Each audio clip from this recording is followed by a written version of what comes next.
Good morning, everyone. Pete Pardo here from Sea of Tranquility. Welcome to another edition of What's Hot with Sea of Tranquility. And what's hot today, I tell you? Well, I just finished this bad boy here. It's the brand new book from Mr. Martin Popoff, one of my favorite co-stars here on the channel. It is his second book in his Rush trilogy called Limelight-Rush in the 80s. There we go. Gorgeous, gorgeous book. As you can hear, nice hardback there, hardcover. All right, it clocks in at, including all the stuff at the end, about 320 pages. All right, you got some color photographs at two places in the book. Usually it's live shots of the band throughout the 80s. So remember, this is covering Permanent Waves all the way through to Presto. So if you've read his previous book, which was called Anthem, we talked about it here on the channel. If you haven't checked that out and you're a Rush fan, you need to. That centered on the early days of Rush, their humble beginnings, working really hard to get a label contract, releasing all those early influential albums before finally breaking big later in the decade. So here, we kind of kick off with their rise to being the big band that they were. Starting with Permanent Waves, all right, of course, then moving on to Moving Pictures, which was the big album. Each chapter in this book, Martin looks at a specific album during the decade. So, of course, we're going to take a look at, like I said, Permanent Waves, Moving Pictures, Signals, okay, and all the albums that come after it, all right, including all those real synth-heavy albums, right, which some people love, some people don't. But here, it's just really interesting to get all the different quotes and anecdotes from various interviews that Martin has conducted with, various people in the Rush camp and producers and things like that who work with the band on, Grace Under Pressure and Power Windows and Hold Your Fire and Presto, as well as the live album, A Show of Hands. And the shift from the more heavier guitar-based epic length type of material to shorter, more modern, compact songs. Still very rich in instrumentation, but relying heavily on keyboards and synthesizers and less on big Alex Lifeson riffs and more on textures and kind of, everything that was going on behind the scenes.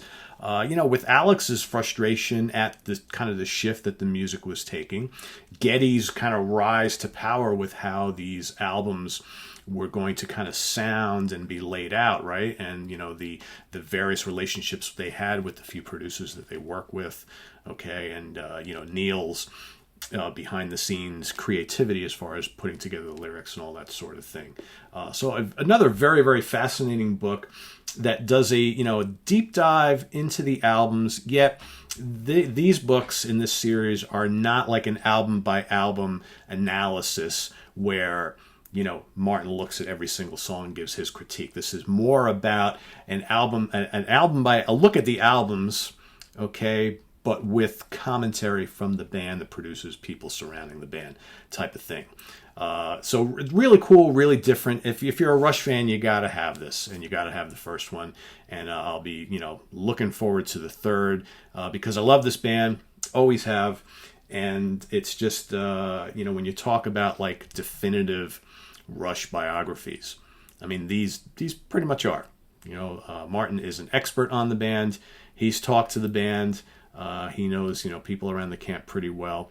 And this is a great way to look at these albums and to look at the career of Rush, to kind of hear it from their own mouths, the struggles, the triumphs that went behind all these records, from the artist. That's kind of the way it should be. So how you can get one of these books, you can go to Martin's website, which is martinpopoff.com. There he's got all the various books listed on the website. You can, whether in the U.S. or Canada or the U.K., you have different links you can click on. He takes payment via PayPal, so really, really easy to order. Martin ships these out very, very quickly, and you'll have it within, I've ordered plenty of books from Martin, and I usually get them within a week from Canada here to New York. So, definitely check this out. Limelight-Rush in the 80s by Martin Popoff. Another great book. And again, it sits on the shelf quite nicely because this is just a gorgeous presentation here. And yeah, check it out. And also visit us on the web at www.seaoftranquility.org. We're on Facebook, we're on Twitter, of course, we're here on YouTube all the damn time. If you like what you see here on the channel, please do click on the Ko-Fi link in the video description below and buy us a tea. I don't really drink coffee. Actually, I don't drink coffee at all, but I'm a big iced tea drinker. All right, I like my beer too, so contribute whatever you can. It's greatly appreciated to keep things going here on the channel. We also have the link to our merch page where you can get one of our few different designs for t-shirts and hoodies, hats, coffee mugs, stickers, all that good stuff. And of course, check out our website where we have 22,000 plus album reviews, an enormous database of reviews of all sorts of things: metal, progressive rock, jazz, fusion, classic rock, hard rock, all that good stuff. So what do we got going on the channel, you might be asking? Probably going to be a little light on content today. You may see another Monsters Den tonight because, Halloween is only like a week away.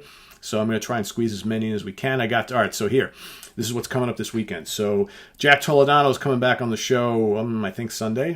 We are going to rank the studio albums of U.S. power metal veterans Iced Earth. Rich Catino is coming on the show. We are going to rank the albums of Swedish power / progressive metal titans Evergrey. Rich is also going to do a couple of Monsters Den shows with me. One of them is going to be Hammer Horror Part 2. The other is 80s slasher flicks, not including the big guys like Freddy, Jason, Mike Myers, Leatherface, and Chucky, right? So it's going to be all, not the big names, right? The more kind of like middle of the road, more undergroundy slasher flicks. So that's coming also this weekend, or during, between now and mid-late next week. Chris Allo's coming back on the show. We got a bunch of shows planned with Chris. We have got Nightwish, ranking the studio albums. Epica, ranking the studio albums with Chris and myself. Chris is also going to be doing another Monsters Den episode with me. We're going to talk about the Creature from the Black Lagoon trilogy. Okay, so that's also coming up next week. And Martin Popoff tomorrow morning. Speaking of Martin, he's coming back tomorrow. We're going to be ranking those early albums of Legs Diamond. So stay tuned for that. And all sorts of other stuff happening. So stay tuned for it. Also, probably you'll get this weekend another one or two one-album wonder shows. Probably going to be wrapping that up. Like I said, probably 2 more episodes of that. And then I'll be kind of putting that show to rest because I think I've almost exhausted everything that I might have for those bands that only ever released one album. So, or at least I think I have.